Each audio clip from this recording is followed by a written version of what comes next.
Hello বন্ধুরা, সবাই কেমন আছো? আশা করি সবাই খুব ভালো এবং সুস্থ আছো। প্রিয় বন্ধুরা, তোমরা যারা ক্লাস 11-এ পড়ছো, তোমাদের আমি প্রথম দিন থেকেই বলেছিলাম তোমাদের ফার্স্ট সেমিস্টারের জন্য কিন্তু একদম হাতে বেশি সময় পাবে না। অর্থাৎ যেটুকু সময় তোমরা পাবে এই সামান্য সময়ের মধ্যেই তোমাদের কিন্তু সিলেবাসটা শেষ করতে হবে। অনেকটাই বড় রয়েছে সিলেবাস, তাই তোমাদের বারবার বলেছিলাম প্রথম দিন থেকে পড়াটাকে সুন্দরভাবে এগিয়ে নাও। প্রিয় বন্ধুরা, তোমরা যারা ক্লাস 11-এ পড়ছো, তোমাদের কিন্তু প্রথম সেমিস্টারের পরীক্ষার রুটিন সংসদ থেকে কিন্তু জানিয়ে দেওয়া হয়েছে। কোন দিন কি পরীক্ষা রয়েছে অবশ্যই তোমাদের বলবো, তার আগে বেশ কিছু কথা তোমাদের বলে রাখি। যেমন দেখো, তোমাদের প্রথম সেমিস্টার পরীক্ষা এমসিকিউ প্যাটার্নে হবে, তোমরা নিশ্চয়ই সেটা জানো। পাশাপাশি তোমাদের প্রথম সেমিস্টার পরীক্ষাটা ওএমআর সিটে দিতে হবে। অবশ্যই ওএমআর সিট কীভাবে ফিল আপ করতে হয় তোমরা প্রত্যেকে শিখে নেবে। পাশাপাশি তোমাদের প্রথম সেমিস্টার পরীক্ষায় 40 নাম্বার এবং 35 নম্বরের পরীক্ষা হবে। অর্থাৎ যে সাবজেক্টগুলোতে প্র্যাকটিক্যাল নাই সেই সাবজেক্টের পরীক্ষা হবে 40 নম্বরে, এবং যে সাবজেক্টগুলোতে প্র্যাকটিক্যাল রয়েছে সেই সাবজেক্টগুলোর পরীক্ষা হবে 35 নম্বরে। যে সাবজেক্টগুলোতে প্র্যাকটিক্যাল নাই সেখানে তোমাদের প্রজেক্ট করতে হবে, আর যেখানে প্র্যাকটিক্যাল রয়েছে সেখানে প্র্যাকটিক্যাল খাতা বানাতে হবে। পাশাপাশি প্র্যাকটিক্যাল পরীক্ষাও তোমাদের দিতে হবে। তবে প্র্যাকটিক্যালের ডেটটা এখনও সংসদ থেকে জানানো হয়নি। তোমাদের পরীক্ষার জন্য টাইম দেওয়া রয়েছে 1 ঘন্টা 15 মিনিট। অর্থাৎ 1 ঘন্টা 15 মিনিটের মধ্যে তোমাকে 40টা এমসিকিউ প্রশ্নের উত্তর করে আসতে হবে। তোমাদের প্রশ্ন প্রধানত তোমাদের স্কুলে স্যারেরাই করবেন, এবং তোমাদের পরীক্ষাও হবে নিজের স্কুলে, পাশাপাশি তোমাদের খাতাও তোমাদের স্কুলে স্যারেরাই দেখবেন। কিন্তু তোমাদের যে খাতায় যে নাম্বারটা তোমরা পাবে সেটা কিন্তু সংসদের ওয়েবসাইটে আপলোড করতে হবে। চলো এবার খুব সুন্দরভাবে দেখে নাও কার কবে কোন পরীক্ষা রয়েছে। সবার প্রথমে চলে আসি। আচ্ছা, তোমাদের পরীক্ষা হবে কিন্তু সেপ্টেম্বর মাসে, এটা খুব ভালো করে মাথার মধ্যে ঢুকিয়ে নাও। দেখো, আর কিন্তু হাতে একদম সময় নেই, হাতে 1 থেকে 1.5 মাস সময় তোমরা পাবে। এর মধ্যেই কিন্তু তোমাদের প্রথম সেমিস্টার পরীক্ষা চলে আসবে। দেখো, তোমাদের পরীক্ষা শুরু হবে 13ই সেপ্টেম্বর, শুক্রবার থাকছে তোমাদের পরীক্ষা শুরু হচ্ছে। সেই দিন তোমাদের থাকবে ফার্স্ট ল্যাঙ্গুয়েজের পরীক্ষা।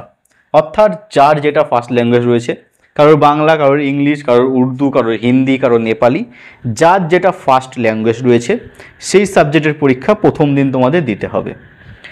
এরপরে বেশ কিছুদিন ছুটি রয়েছে, একদম 18 তারিখ সেই দিন রয়েছে ভোকাশনাল সাবজেক্টের পরীক্ষা।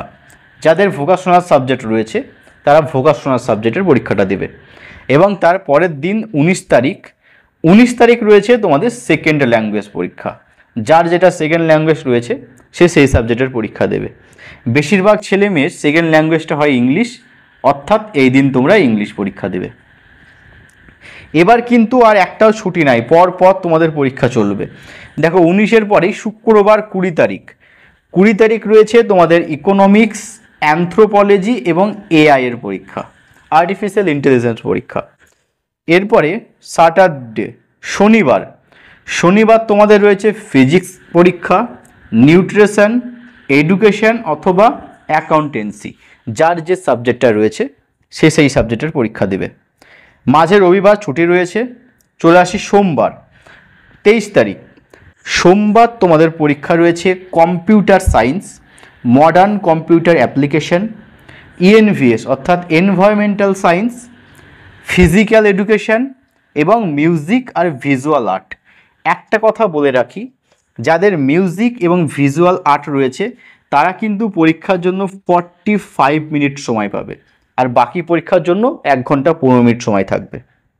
কি বললাম? 23 তারিখে থাকবে তোমাদের computer science, modern computer application, ENVS, physical education এবং মিউজিক ও ভিজুয়াল আর্ট। এর পরের দিনই রয়েছে 24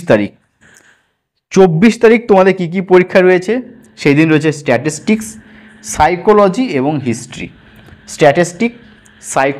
এবং হিস্ট্রি। এরপরে 25 তারিখ, তার পরের দিনই অর্থাৎ বুধবার 25 তারিখে তোমাদের দিতে হবে কেমিস্ট্রি পরীক্ষা, জিওগ্রাফি পরীক্ষা, human development and resource management এবং বিজনেস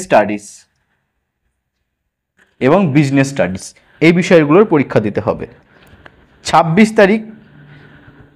তারিখ তোমাদের রয়েছে ফিলোসফি পরীক্ষা, শুধুমাত্র একটাই পরীক্ষা রয়েছে, ফিলোসফি পরীক্ষা।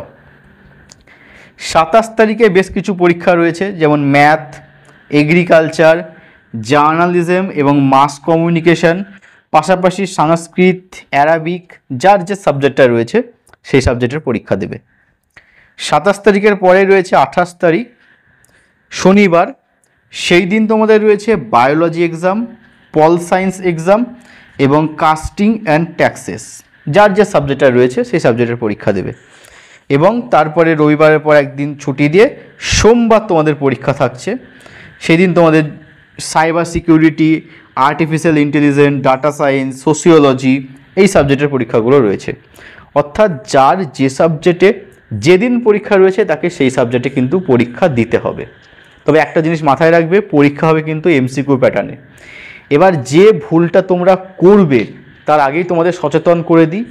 দেখো, পরীক্ষা যেহেতু হবে এমসিকিউ প্যাটার্নে, তাই তুমি যদি মনে করো যে আমি বেশ কিছু এমসিকিউ পড়ে যাব এবং পরীক্ষায় ভালো কিছু করতে পারবো, তাহলে কিন্তু হবে না। এমসিকিউ প্যাটার্নের পরীক্ষার জন্য ভালো কিছু করতে হলে তোমাকে অবশ্যই পুরো সিলেবাসটা ভালো করে পড়তে হবে, তবেই কিন্তু এমসিকিউ প্যাটার্নের পরীক্ষাগুলোতে তুমি ভালো ফলাফল করতে পারবে।